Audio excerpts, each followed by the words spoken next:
Осторожно, WhatsApp. Мобильный мессенджер давно завоевал популярность среди пользователей смартфонов. Обладая большим рядом преимуществ, у приложения есть значительные минусы. Один из них – это распространение ложной информации. В воскресенье 21 сентября многих якутян взволновало сообщение о том, что в Татинском улусе республики похищены две девочки, сестры 8 и 11 лет. Как оказалось, информация не соответствует действительности. После получения сообщения полиция приняла все меры, перекрыла движение, отъезды от поселка.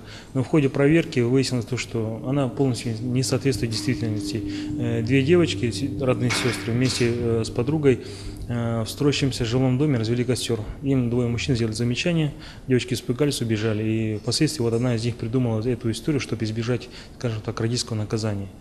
Но в последующем девочки сами вернулись домой, с выдумщицей, скажем так, проведена беседа. Да?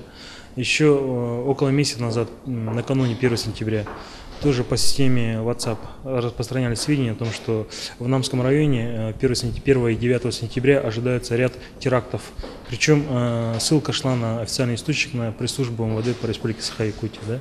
Но, конечно, мы такую информацию не готовили. И просто провели определенные мероприятия, установили ученика 8 класса Намской гимназии, опросили, он говорит, решил пошутить над своими друзьями, и не ожидал то, что оно пойдет вот такое широкое распространение примет, да, по всей республике.